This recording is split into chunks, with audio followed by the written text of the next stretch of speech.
Welcome to சினமைலா vlogs. இன்னைக்கு நம்ம சேனலில் கறி மசாலா பொடி எப்படி அரைக்கிறது அப்படின்ட்டு தான் பார்க்க போகிறோம். இது எல்லா வகையான நான்வெஜ் கிரேவி குழம்பு, அதுக்கப்புறம் வெஜிடேரியன் கிரேவிஸ் குழம்புக்கெல்லாம் கூட நல்லாயிருக்கும். குருமா குழம்பு, சிக்கன் குழம்பு, மட்டன் குழம்புக்கெல்லாம் இந்த பொடி வந்து ஒரு ஸ்பூன் போட்டுட்டு நம்ம நார்மலாக அரைக்கிற மிளகாத்தூளியும் சேர்த்து போட்டு கிரேவி பண்ணோன்னா ரொம்ப டேஸ்ட்டாக இருக்கும்.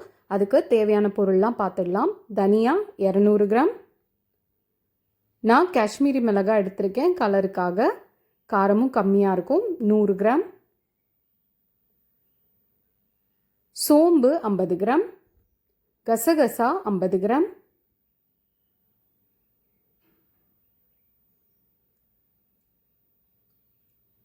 கிராம்பு 20, பட்டை 6, ஏலக்காய் 15, பிரிஞ்சி இலை 2, ஜாதி பத்திரி சின்னதாக 2 பீஸ், அப்புறம் ஸ்டார் அனிஸ் 1,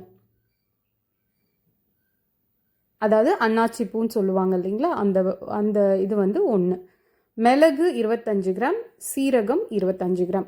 இப்போது இது எல்லாமே வந்து நம்ம வேணும்னா ட்ரை ரோஸ்ட் பண்ணி, அதாவது கடாயில் ஒன்றுன்னா வறுத்து நம்ம அரைச்சிக்கலாம். வறுக்கிறதுனா லைட்டாக தான் சூடாகணும், ரொம்ப வறுத்துட்டோன்னா கருகிற மாதிரி ஸ்மெல் வந்துடும், அந்த டேஸ்ட்டு ஃப்ளேவரே வந்து மாறிடும். இப்போது நான் வந்து நல்லா வெயிலில் தான் காய வைக்கிறேன். எல்லாமே ஒரு நாளைக்கு வெயிலில் காஞ்சதுக்கப்புறம் மெஷினில் கொடுத்து பவுடராக அரைச்சிட்டோன்னா சூப்பரான கறி மசாலா பொடி ரெடி. நம்ம செய்கிற நான்வெஜ் குழம்புலலாம் ஆட் பண்ணோன்னா சூப்பராக இருக்கும் டேஸ்ட்டு. இது வந்து 1 ஸ்பூன் ஆட் பண்ணிவிட்டு நார்மல் மிளகாய்த்தூள் நம்ம எப்பயும் காரத்துக்கு ஏற்ற மாதிரி ஆட் பண்ணிக்கலாம். அவ்வளோதான். இந்த ரெசிபி நீங்கள் ட்ரை பண்ணிவிட்டு எப்படி இருந்தது அப்படின்ட்டு கமெண்ட் பண்ணுங்கள். நம்ம சேனலுக்கு மறக்காமல் சப்ஸ்கிரைப் பண்ணிக்கோங்க. தேங்க்யூ. பை.